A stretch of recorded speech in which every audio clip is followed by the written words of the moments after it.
네, 안녕하십니까. 리차드 양수입니다. 오늘 12월 2일 목요일, 지금 현재 시각 오후 4시 15분 접어들고 있습니다. 자, 오늘 시장은 지수로 봤을 때는 좋았습니다만은, 하지만 판도 흐름에 초점을 맞춰 놓고 있었던 우리 입장에서 봤을 때는 오늘의 결과는 상당히 황당한 측면이 좀 있었던 그런 하루였다고 할 수가 있겠습니다. 일단 지수만 놓고 봐도 좀 그래요. 간밤에 미국 증시는 급락을 했고, 그에 따라 반도체 지수도 안 좋았는데도 불구하고, 또한 긴축과 관련된 그 수위가 낮아진 것이 아니라 높아졌습니다. 이머징 마켓한테는 상당히 불리한 그런 환경이었다는 건데, 그럼에도 불구하고 삼성전자 등 반도체 관련주들이 유난히 좋았고요. 종합지수도 꽤나 탄력적으로 올라가면서 2,900포인트 중반 정도 수준으로까지 크게 한주 회복하는 그런 모습이 나왔다는 거죠. 약간 의외의 지수 탄력성에 나왔다 하는 것도 좀 그렇고, 또 한 가지는 지수는 그런데, 자, 문제는 우리가 어느 정도 초점을 맞춰놓고 있는 양대 테마주들이 동반 급락을 했다는 거죠. 장중에 낙폭이 아주 클 때에는 살벌한 분위기까지 만들어졌다는 건데, 막판에 조금 낙폭을 줄이긴 했지만 여전히 낙폭이 커서 오늘 결과는 뭐 말 그대로 참담한 결과였다고 이제 할 수가 있겠습니다. 지수는 좋은데 내 종목 그 테마주들은 그렇게 급락을 했으니 참담한 느낌을 지울 수가 없죠. 그나마 대형주 중에서 기본적인 종목 삼성전자와 그리고 네이버도 바닥을 찍고 올라설 듯 하다는 것, 뭐 그런 것은 긍정적이고요. 그리고 반도체 단기 집중을 할 필요가 있다고 해서 한 종목 말씀드렸죠. 이것저것 할 필요 없이 이 한 종목이면 된다라고 해서 말씀드린 종목이 하나 마이크론인데, 자, 이 종목이 6% 올라와서 조금 낮기도 하고요. 또 테마주 중에서 다른 건 다 폭락을 했습니다만은 그나마 다날이 또 호재가 좀 붙어주면서 그나마 부하권으로 마감이 됐습니다. 그래서 조금은 위안은 됩니다. 하지만 전체적으로 봤을 때 특히 테마주에 대해서 어느 정도 우리가 기대를 하고 있었던 그런 입장에서 봤을 때 오늘 상황은 상당히 실망스러울 뿐만이 아니라, 또한 일각에서는 그러한 기술주들 메타버스나 NFT와 관련된 그 테마 시세가 대상투를 찍고 크게 하락하는 그런 상황이 더 진행된다라고 하는 그런 부정적인 시각까지 좀 있는 형편이고 보면 마음이 그렇게 편치 못하죠. 약간 걱정되기도 합니다. 자, 그래서 배경으로 해서 제가 준비한 내용들입니다. 일단 우리 시장이 그렇게 판도상 극단적으로 쏠려 나가는 이 이유가 뭔지, 또 관련해서 그 신기술주들이 과연 대상투를 찍었는지, 다시 또 시세를 분출할 수 있는 기회가 펼쳐질 것인지 등을 전반적으로 고찰을 좀 해보는 시간을 갖도록 하겠습니다. 결과는 다시 부활한다는 것이죠. 그 시세는 쉽게 끝나지 않습니다. 자, 그런 내용을 좀 말씀을 드릴 거고요. 자, 그리고 종목으로 들어가서 네이버를 잠깐 보도록 하겠습니다. 사실은 신기술주들이 대세적인 글로벌 메가 트렌드라고 말씀드리겠는데, 궁극적으로는 네이버가 그와 관련된 메카가 된다는 거죠. 지금 당장 그와 관련된 시세가 전혀 반영되지 않고 있습니다만, 궁극적으로 시간이 걸리더라도 필연적으로 그렇게 된다는 내용인데 간략하게 말씀을 드릴 거고요. 자, 그리고 다날이 좋아요. 다날이 위메이드도 좋은데 다날도 좋습니다. 그래서 다날, 위메이드를 몇 번 말씀드렸으니까 오늘은 다날을 조금 말씀드리는 그런 시간을 갖도록 하겠습니다. 자, 오늘도 자 이슈부터 들어갈 건데요. 그 전에 종합지수를 좀 봐야, 차트는 종합지수 차트를 봐야 되겠죠. 자, 종합지수가 그동안 바닥을 찍고 2,800포인트 안 깨질 거라고 봤던 건데, 어쨌든 2,900 너끈히 회복해서 3,000까지는 이제 반등될 것으로 그렇게 예상되는 그런 상황이고요. 자, 이슈를 보도록 하겠습니다. 자막 올려놓고요. 자, 미국 증시가 장중에 급락했는데 다른 이유가 아니라 오미크론이 미국의 방역망을 뚫었다는 것 때문에 이렇게 급락을 했다는 건데, 사실 그 악재는 크지 않을 겁니다. 자, 그리고 제롬 펄 의장이 인플레를 우려를 했어요. 인플레는, 즉 고물가는 일시적이다, 이렇게 계속 주창을 해왔던 주인공인데, 생각보다 그 고물가가 강하고 지속적이다라고 언급을 했습니다. 그 얘기는 조만간에 테이퍼링을 강화할 뿐만 아니라 금리를 인상하겠다라는 뜻이죠. 내년 하반기가 아니라 내년 빠르면 1분기, 늦어도 2분기 정도에 금리를 인상하겠다라고 하는 그런 뜻이 내포되어 있다라고 하는 건데, 이 부분은 상당히 부담되는 내용입니다. 하지만 어차피 할 거라면 빠르면 빠를수록 우리한테 나쁠 것은 없다라고 하는 것이죠. 자, 어쨌든 그래요. 일단 그것이 지나가기 전까지는 긴축과 관련된 압박에서 지금 어느 정도 적응을 해 나가고는 있기는 하지만 아직 완전한 건 아니죠. 계속 시장을 붙들어 놓을 소지가 크다는 관점으로 이제 보실 필요가 있을 것 같습니다. 자, 우리나라의 지난 11월 달 CPI 소비자 물가 지수가 3.7% 10년 내 최고치까지 올라갔고요. 유럽도 마찬가지입니다. 유로존도 4.9%, 미국도 5%가 넘어가죠. 자, 물가 때문에 전 세계가 상당히 긴장을 하고 있는 그런 부담을 갖고 있는 그런 상황입니다. 자, 미국의 11월 달 ISM 제조업 PMI 지수가 61.1, 굉장히 높습니다. 미국의 현재 제조업 상황은 상당히 좋다는 것이죠. 지난 10월 달도 나쁘지 않았는데 11월 달은 더 좋아지는, 다시 좋아지는 그런 모습이 나왔다는 건데, 그만큼 미국 경제가 활성화되고 있다는 것이고, 그만큼 또 공급 대란도 있으니 물가가 계속 현재 고물가가 될 소지가 높다는 것을 이 대목에서 우리가 짐작할 수가 있겠습니다. 따라서 긴축 수위는 결코 낮아지지 않을 것이라는 것도 예상해 볼 수 있고, 그것과 관련돼서 우리 증시가 다시 한번 발목이 붙잡힐 가능성이 있다는 것이죠. 자, 그런 관점으로 일단 시장을 보시면 될 것 같고요. 자, 시장을 점검해 보도록 하죠. 미국의 국채 금리가 이 오미크론 때문에 1.5% 아래로 내려왔습니다. 그래서 안전자산 선호 경향이 다시 강해졌다는 건데, 금리가 내려갔다는 얘기는 채권 가격이 올라갔다는 거예요. 안전자산에 대한 가격이 올라갔다는 얘기가 되겠습니다. 자, 달러 인덱스는 별반 큰 변동이 없습니다. 96.0. 또 WT 원달러 환율은 어제도 내려왔는데 3거래일 연속 내려왔네요. 잠깐 보시죠. 현재 보고 계신 화면에 오른쪽 하단에 있는 차트가 원달러 일봉 차트인데요. 지금 나흘 연속 음봉이 나오고 있으면서 비교적 가파르게 내려가는, 즉 달러 대비 원화 가치가 올라가는 그런 모습이 나오고 있다는 건데, 이것은 외국인들이 국내 금융시장에 들어온다는 뜻으로 해석될 수 있는 장면이기도 합니다.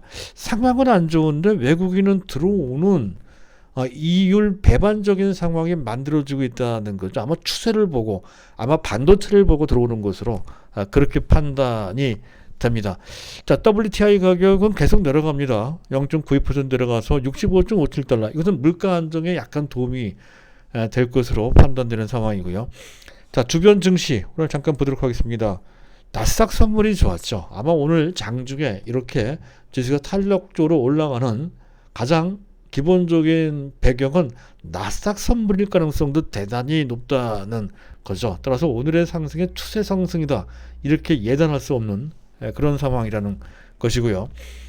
자, 수급을 잠깐 보도록 하죠. 테이블을 일단 자막을 줘놓고 테이블만 보도록 하겠습니다. 외국인들의 매수세가 강하죠. 거의 9천억 정도. 어제도 순매수. 12월 달 들어서 연이틀 비교적 큰 규모로 순매수. 양일간 합계 1조 4천억 정도나 순매수하는 그런 모습입니다. 지난 한 달 동안 11월 달 한 달 동안 내내 매수한 게 2조 6천억 정도인데, 지금 현재 이틀 동안만 1조 4천억 정도로 순매수했으니 그 매수 강도가 얼마나 강한지 알 수 있다는 것이고요. 또 삼성전자, SK하이닉스 등 반도체 관련주 등을 집중적으로 매수하는 것도 특징이라고 할 수가 있겠습니다. 자, 그런 정도 보시면 될 것 같고요. 반면 기관들은 그렇게 적극적이지 않죠. 아마 기관들은 지금 현재 오늘 지수가 반등한 것이 그렇게 연속적이지는 않을 것이다라고 그렇게 예상하는 것 같습니다. 아마 그럴 가능성도 대부분이 있습니다. 나스닥 선물에 반응한 그런 측면이 강하기 때문에 그런 것이고요. B차의 프로그램 매수가 비중이 높은 것도 또한 그를 어느 정도 현재 시사하고 있는 그런 모습입니다. 자, 베이시스는 약하죠. 마이너스 0.64인데요. 시간이 가면 갈수록 마이너스적으로 벌어지게 될 겁니다. 배당력 때문에 착시 현상이 나와서 그런 거니까 이건 나중에 제가 기회 있을 때 설명을 드리도록 하겠습니다. 자, 일단 뭐 그런 정도 보시면 될 것 같고요. 자, 오늘의 첫 주제부터 보도록 하겠습니다. 다시 자막을 올려놓도록 하고요. 자, 극단적인 쏠림 현상. 여태까지는 그 양대 테마가 시장을 완전히 장악하고 거의 독주를 하는 듯한 그런 분위기가 11월 말까지 전개가 됐었죠. 그리고 그 나머지 종목들, 전체 종목 중 거의 85% 내지 90%대는 해당되는 거의 모든 종목, 심지어는 지수가 약할 때 방어적 성격을 갖고 있는 자산주 내지 또는 제약주, 보험주 이런 종목들, 또 내수주, 중국 관련주 등도 꼼짝 못하는 상황. 실적이 좋은 종목도 다 마찬가지죠. 가치주든 뭐든지 다 같이 약세를 보이는 그런 상황 속에 현재 그동안 양대 테마주들이 거의 독주하는 상황에 나온 그런 상황이었다는 건데, 또 갑작스럽게 최근 들어선 그들 양대 테마주들이 일제히 폭락을 하고 여태까지 힘 못 썼던 낙폭과대 전통주들, 소비주들이 일제히 반등하는 그런 모습으로 현재 확 변했죠. 이런 식으로 극단적으로 어느 한쪽으로 쏠려나가는 그런 모습이 나타나고 있다는 건데, 왜 이렇게 쏠림 현상이 그것도 아주 극단적으로 나타나느냐 하는 것에 대한 판단을 먼저 할 필요가 있습니다. 일단 지수가 정체되어 있죠. 전통적인 대안, 아까 얘기했던 보험주나 제약주나 이런 것들입니다. 그들도 못 갑니다. 그래서 그에 따른 대안이 없기 때문에 결국에는 어떤 특정 테마에 관심과 매수세가 쏠릴 수밖에 없는 기본적인 환경이 조성됐었다 하는 거고요. 그리고 신기술주, 아까 얘기했던 메타버스나 또는 NFT의 소구력, 이게 국내에서만의 인기가 아니라 전 세계적인 메가 트렌드이며 전 세계적으로 공통적으로 인기를 얻고 있는 그러한 소구력을 갖고 있습니다. 그래서 그런 것이 있었고요. 또 지금 현재 우리 시장은 상당히 풍부한 유동성, 특히 일반 개인들이 대거 참여하고 있는 그런 시장입니다. 그리고 글로벌 거시경제 입장에서 봤을 때 현재 물가는 올라가고 있습니다만 사실상 현재 저성장에다가 길게 보면 저물가거든요. 이럴 때에는 성장주가 부각됩니다. 그렇고요. 또 한 가지 결정적인 것은 이 모든 것을 중간에서 적당히 중화할 수 있는 그러한 존재가 없죠. 외국인들은 주로 대형주를 매수할 거니까 일반 개인들은 중소형주 테마주를 매수할 때 그 중간에서 극단적인 쏠림 현상을 어느 정도 완화시켜 줄 수 있는 매매 주체가 없습니다. 오히려 기관들은 매수 여력이 없고, 그나마 남아있는 매수력이 남아있는 그 금융투자 쪽은 단기 매매를 일삼고 있단 말이죠. 그러니 극단적인 쏠림이 심화될 수밖에 없는 수급적 구조를 갖고 있다는 거죠. 자, 그리고 현재 한국 증시가 사실은 그 전부터도 어느 특정 테마나 특정 상황에 그렇게 쏠려 나가는 현상이 역사적으로 보면 극단적으로 그러한 쏠림 현상이 나온 적이 수차례 있었습니다. 약간 고질적인 패단 같은 현상인데요. 꼭 우리나라만 있었던 것은 아니지만 조금 우리나라가 심한 측면이 좀 있는 것으로 보입니다. 한국적 고질적 패단이라는 것이죠. 그런 것이 흔적이 좀 남아서 그런 것이 반복되고 있다라고 이제 보시면 될 것 같고요. 자, 그래서 그런 배경하에 그 상황이 계속 유지가 된다고 한다면 다시 한번 현재 기술주들이 움직일 수 있는 상황으로 또 바뀔 수 있다는 것을 그런 점에서 시사된다는 것이죠. 그렇게 이해를 하시면 될 것 같고요.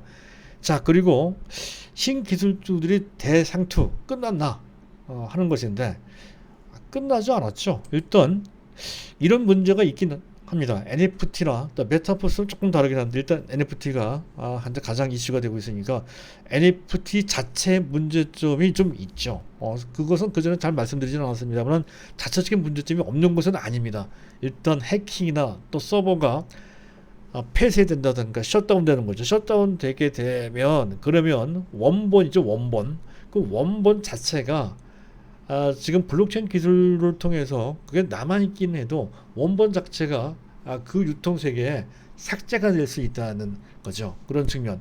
또 원작 표절 또는 원작 저작권 침해 문제가 완전히 없어지는 건 아닙니다. 조금 남아 있습니다. 그 문제가 아주 제도화가 되고 그와 관련된 통제 시스템이 아직 갖춰지지 않았습니다. 그래서 그와 관련된 원작 표절과 저작권 침해 문제가 남아 있고요. 또 법적 지위도 완전히 확보하지 못했죠. 글로벌 이것과 관련된 어떤 표준도 없습니다. 그래서 그 법적 지위도 모호하고, 그리고 그와 관련돼서 어떤 제도적 제한을 받을 소지도 있죠. 우리나라 같은 경우에 암호화폐를 현재 지금 게임 속의 암호화폐를 현금화시키는 것은 제도적으로 좀 막아놓고 있거든요. 그런 식으로 현재 지금 제도적인 어떤 제한 같은 것이 리스크로 작동될 수 있는 위험성이 분명히 있습니다. 하지만 이것은 어디까지나 과도기적인 현상이라는 관점을 지금 크게 보면 이 문제 갖고서 현재 어떤 그 한계가 있다든가 이렇게 단정져서 봐서는 안 되겠습니다만, 어쨌든 그런 제한이 리스크가 있다는 것은 인정해야 될 것 같고요. 또 시장 문제도 있죠. 그동안 관련돼서 그들 종목들이 동시다발적으로 우후죽순 아무거나 묻지 마식으로 또 그렇게 올라갔죠. 그런 경우 또 현재 변동성도 상당히 크고 거래도 많이 붙어 있습니다. 기술적으로도 부담되는 그런 모습이었다는 것도 또한 그렇고요. 그리고 지금 현재 이 메타버스나 또는 NFT가 그러한 세계가 본격적으로 펼쳐지기도 전 상당히 초창기에 주가가 먼저 움직이는 것은 아무래도 펀더멘탈 대비 지나치게 좋게 반응을 하고 있다는 것이죠. 그런 지나치게 과열 반응되고 있는 그런 측면이 분명히 있습니다. 그런 것들은 일단 문제가 되긴 됩니다. 자, 이런 것과 맞물려서 시장 흐름이 엮이면서 우리가 급락이 야기됐다는 건데, 자, 그럼에도 불구하고 끝나지 않았다고 좀 보는 이유가 몇 가지가 있습니다. 일단 기본적으로 그 전부터 계속 말씀드렸죠. 메타버스 NFT라고 하는 이 글로벌 산업상의 메가 트렌드나 마찬가지로 했던 건데요. 자, 그 트렌드는 상당히 강하죠. 상당히 강하고, 그리고 그 테마가 굉장히 긴 테마입니다. 단기 몇 개월 정도 가는 게 아니고 몇 년 동안, 길면 거의 10년입니다. 그런 정도로 아주 긴 테마고요. 그리고 상당히 다양한 이슈가 있다는 것이죠. 많은 재료, 많은 어떤 이슈, 들이 계속 속출할 수 있는 기본적인 환경을 갖추고 있다는 것에서 현재 기회는 상당히 많습니다. 언제든지 살아날 수 있는 기회가 온다는 뜻이죠. 그리고 말씀드렸듯이 역대급, 현재 인터넷과 비교될 정도로 엄청난 대변화를 야기하는 메가 트렌드라는 것이고요. 또 오늘 어제 오늘 크게 내려갔습니다만은 그와 관련돼서 어떤 특별한 거기에 해당되는 그 원천을 부인하는 그런 악재가 있었냐 하면 전혀 그런 악재는 없었습니다. 그냥 분위기에 따라서 동방급락한 것에 불과하다는 것이죠. 그 얘기는 분위기가 맞아떨어지면 다시 올라갈 수 있다는 얘기가 되는 거죠. 그런 거. 그리고 지수로 놓고, 지수가 만약에 삼성전자 위로 쭉쭉쭉쭉 올라가는 상황이라면 그러면 이 조정이 더 깊어지고 그 기간이 길어질 수도 있습니다. 하지만 지금 지수가 연속적으로 탄력적으로 올라갈 만한 상황은 아직은 아니죠. 그렇고, 그리고 종목으로 봤을 때 오늘 많이 움직인 종목들을 보면 그전 포스코도 그랬었고요. 오늘 같은 현대조선 많이 올라갔고요. 또 뭡니까? LG 생활 건강 같은 종목들도 낙폭과대 상태에서 오른쪽 하단에 있죠. 이렇게 탄력적으로 LG 생활 건강은 아니야. 이 종목이죠. LG 생활 건강 같은 종목도 그런 식으로 올라갔고요. 그 외에 현재 뭐가 있나요? 현재 GS 리테일 같은 종목도 그렇습니다. 낙폭과대 상태에서 너무 지나치게 낙폭이 심한 상태에서 그냥 올라온 거거든요. 특별히 그들한테 호재가 있었던 것 같은데 흐름상 그들 종목에 부각되는 수순이 왔기 때문에 올라온 것 뿐이지, 그들이 현재 추세를 주도할 수 있는 어떠한 입장은 전혀 아니라는 거죠. 그래서 이들 시세는 단기 기술적 반등의 속성이 강하니 그들 시세가 꺾이는 수순은 반드시 온다는 거죠. 그런 측면. 그리고 어차피 쏠림 현상이 지금 당장 이렇게 극렬하게 나타나지만 시간이라면 그 극렬성이 좀 상당히 수위가 낮아집니다. 그렇게 되면 중화가 되죠. 그래서 지수가 뜨거나 지수가 안 뜨면 더 좋고, 지수가 뜬다 하더라도 그 흐름에 맞춰서 이 테마주들도 같이 동참하는 흐름이 나올 수 있다는 것이죠. 연속 급락하는 것이 아니고, 그런 것이고요. 그리고 만약에 이 신기술주들이 어떤 버블 문제 때문에 그게 꺼지는 것이 현실화되면서 이런 현상이 나온 것이라고 한다면 문제가 되겠는데, 사실 그것도 아니죠. 지금 현재 보면 2차 전지도 같이 떨어졌거든요. 2차 전지는 무슨 죄가 있습니까? 죄 전혀 없거든요. 버블도 아닙니다. 충분히 올라갈 만한 마땅한 펀더멘탈적 근거가 있죠. 그 정도도 같이 밀렸다는 측면에서 봤을 때는 흐름상 밀렸다는 것을 우리가 알 수 있습니다. 대주전자전에도 마찬가지고 SKC도 마찬가지죠. 펀더멘탈상 이상이 전혀 없습니다. 근데 이들 종목마저도 같이 밀렸다는 얘기는 흐름상 밀렸다는 얘기나 마찬가지니, 결국 흐름이 뒷받침이 되면 전반 이들 종목 메타버스나 NFT 관련주들도 같이 올라갈 수 있는 기회가 얼마든지 나온다는 거고, 또 기술적으로 봤을 때 고점 대비 그전에 한번 말씀드렸죠. 선도주들이 고점 대비 20% 내지 30% 정도 조정을 받으면 그 이상 하락하기보다는 반등 나오는 그런 경향이 상당히 높습니다. 위메이드가 그런 정도까지 내려가 있는 상태거든요. 그렇다고 한다면 여기서 더 내려가기보다는 주가가 반등 나오거나 그렇게 되지 않는다 하더라도 일단 안정화될 소지가 상당히 높은 기술적 자리에 있다는 것이죠. 위치에 있다는 뜻이죠. 그런 관점. 그래서 지금 이런 거죠. 예를 들어서 위메이드 같은 경우에는 그전에 말씀드린, 만약에 매수한다 했을 때 최소한의 안전장치 삼아 17만원 정도에서 손절가를 정해놓고 하든지 아니면 버티든지 하자는 말씀을 드렸는데, 파신 분들은 재매수 타임을 노려야 되고 갖고 계신 분들은 무조건 버텨야 됩니다. 그런 관점으로 보시면 되고, 그리고 이런 경우에는 가급적이면 대장주 위주로 봐야 된다는 거죠. 주변 후발주는 보지 않는 게 좋습니다. 대장주 위로 보는 게 그나마 조금 낫습니다. 올라갈 때 더 많이 올라가고 떨어질 때 덜 떨어진다는 거죠.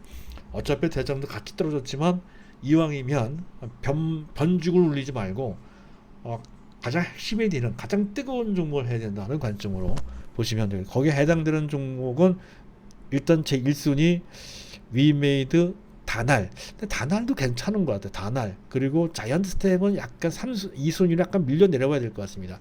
그 볼용에 있는 종목이 아니기 때문에 그렇다는 것이죠. NFT가 더 중요하고요.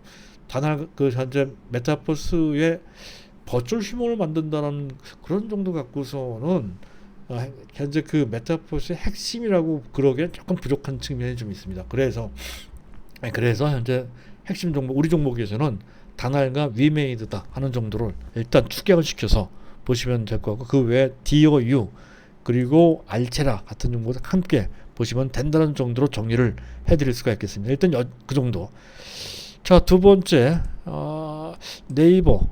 다날 얘기를 먼저 해야 될 것 같습니다. 다날 일단 자막을 올려놓도록 하겠습니다. 자, 다날이 오늘 그래도 그 어려운 가운데 관련된 테마주들이 일제 동반 급락하는 그 와중에서도, 물론 다날 그 자체도 주가가 상당히 많이 흔들렸습니다만은 그래도 끝에 가서 보합권으로 마감되는 그런 모습. 어제도 그랬고요. 오늘도 또한 그랬습니다.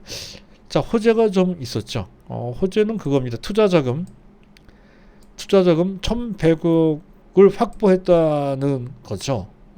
KB뱅크 지분을 갖고 있었고 자회사를 통해서 두나무 지분이 있었는데 두나무 지분을 매각함에 따라 투자자금 1,100억 원을 확보했다는 건데, 이 자금을 통해서 지금 말씀드린 신기술 영역을 개척하기보다는 본격적으로 추진한다는 그런 뜻을 갖고 있다는 거죠. 그것뿐만이 아니라 메타버스나 NFT 외에 그리고 BNPL 선구매 결제, 그리고 디파이, 이거는 위메에 대해서 설명을 드린 바 있었죠. 탈중앙화 금융, 그 기존에 있는 금융 질서나 시스템을 이용하지 않고 각자 현재 금융 거래를 할 수 있는 토대를 탈중앙화 금융이라고 합니다. 아마 대세적인 어떤 흐름이라고 볼 수 있는 그런 변화입니다. 그런 쪽으로 초점을 좀 맞추고 있다는 것이죠. 그리고 기본적으로 다날은 페이코인 자체 암호화폐를 갖고 있다는 거죠. 이미 그걸 통해서 가상자산 결제 시장을 어느 정도 선점하고 있고요. 국내에서만 약 10여만 점의 가맹점이 확보되어 있고 가입자가 200만, 그리고 월간 활성 이용자 70만이 어느 정도 자리를 잡고 있다는 것도 그렇죠. 그리고 현재 이 페이코인 발행, 유통, 실생활 거래 서비스, 자, 이것이 여기서 끝이지 않고, 국내에서 끝이지 않고 일본, 동남아 등 글로벌 서비스로 본격적으로 확대 일로에 있는 그런 상태에 있다는 것도 또한 그렇고요. 또 2022년도 내년도 상반기에는 메타버스 플랫폼 제프 월드입니다. 자, 여기에 NFT나 또는 콘텐츠가 접목된다는 건데, 일단 재테크 라이프 커뮤니티 그라운드를 구현한다는 거. 재테크와 관련된 커뮤니티 환경을 구현한다, 이렇게 보시면 될 것 같습니다. 그리고 자회사 중에 단원 엔터테인먼트가 있는데요. 거기에 이제 콘텐츠가 제공이 되죠. 그 콘텐츠를 통해서 단알 메타 마켓을 구축한다 하는 콘텐츠 NFT 플랫폼이 구축된다는 것이죠. 그리고 마켓플레이스 준비를 하고 있다는 것도 그렇고, 또 암호화폐와 관련된 원천 기술을 확보해 둔 것도 좀 있죠. 그래서 이미 어느 정도 자리를 잡고 있는 측면도 있고 하니까 단알 같은 경우가 오히려 더 안전한 측면도 좀 있고, 또 역동적인 측면도 좀 있어 보입니다. 어떤 그런 측면에서 봤을 때는 웨이브보다 좀 나은 측면도 좀 있어 보여요. 그래서 이 두 종목 같이 가져가는 것이 어떨까 하는 생각을 좀 갖게 되고, 어찌됐든 안 갖고 계신 분들은 매수고, 갖고 계신 분들은 버텨야 된다 하는 건 좀, 안 갖고 계신 분은 매도하신 분은 재매수고, 그리고 안 갖고 계신 분은 매수가 된다 하는 그런 정도의 의미 있는 대상으로 보시면 된다, 이렇게 말씀드릴 수 있겠고요. 자, 다음은 네이버입니다. 네이버는 굉장히 느리죠. 네이버는. 근데 궁극적으로는 NFT나 그런 그 메타버스의 궁극적인 메카 역할을 할 것으로 그렇게 예상하고 기대할 수가 있겠습니다. 일단 지난 현재 그 실적을 먼저 보도록 하죠. 3분기 실적 쭉 괜찮고요. 전 분야 좀 중요한 4대 분야, 클라우드까지면 5대 분야입니다. 서치, 커머스, 핀테크, 콘텐츠, 클라우드.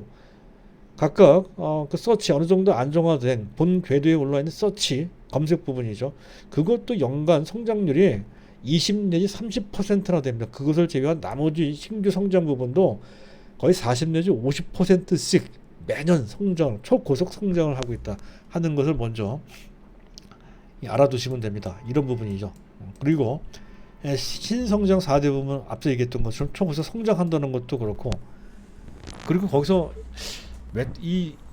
그 네이버의 특장점 중에 하나가 국내 시장에 머물지 않고, 그 점은 카카오보다 훨씬 더 강하죠. 해외 시장을 개척하고 있다는 건데, 상당히 효과적으로 개척을 하고 성과를 내기 시작을 하고 있다는 거죠. 그래서 국내 시장 개척하고 또 해외 관계 업체들과 협업을 하는 시스템을 구축해 나가고 있다는 것이 또 특기할 만하고요. 또 신성장 부분, 이 부분이 가장 중요합니다. 이 재평가되는 것이 필연적이다는 것이 현재 네이버 자체에 묻혀 있기 때문에 거의 평가를 받지 못하고 있다는 것은 누차 설명을 드린 바 있습니다. 커머스 부분만 하더라도 지금 미국에서 쿠팡 같은 경우에는 시총 30조 40조씩 되는데, 지금 국내에서 이 커머스 부분, 네이버 쇼핑 부분에 평가받는 수준은 불과 10조가 채 되지 않는 형편이고요. 더 형편없게 저평가되어 있는 부분은 핀테크 분야입니다. 카카오페이나 카카오뱅크는 합계해서 시총이 무려 57조 원 정도가 되는데, 지금 네이버 파이낸셜도 자회사로 있고요. 또 자체에 낸 네이버 페이가 있습니다. 이 두 부분, 현재 그중 네이버 파이낸셜 같은 경우에는 카카오뱅크보다 조금 상당히 처지긴 하지만 그래도 3분의 1, 적어도 3분의 1 정도의 수준은 되고요. 또 네이버 페이 같은 경우는 카카오 페이 못지않게 또는 약간 더 우세할 정도로 그 위력이 강합니다. 그럼에도 불구하고 이 두 개, 현재 네이버 파이낸셜이나 네이버 페이가 지금 평가받고 있는 수준은 3조 원도 채 안 된다는 거죠. 지금 현재 카페인은 57조를 평가받고 있는데 그 20분의 1 정도밖에 평가를 받지 못하고 있습니다. 그러니 그러니 언젠가 그들이 뭐 분석을 하든 뭐 다른 방법을 통해서든 그들이 재평가되는 수준은 필연적으로 나오고, 그때 그들은 엄청난 주가 분출에 기여를 할 것이라는 것은 아주 명약관화하고요. 자, 그리고 그 외에 뭐 콘텐츠, 뭐 북미 웹툰 시장 스노우 매출도 급증을 하고 있다는 것도 그렇고, 또 한 가지 중요한 것은 SEM이라고 있습니다. 이게 소상공인인데요. 이 소상공인과 상생 뭡니까?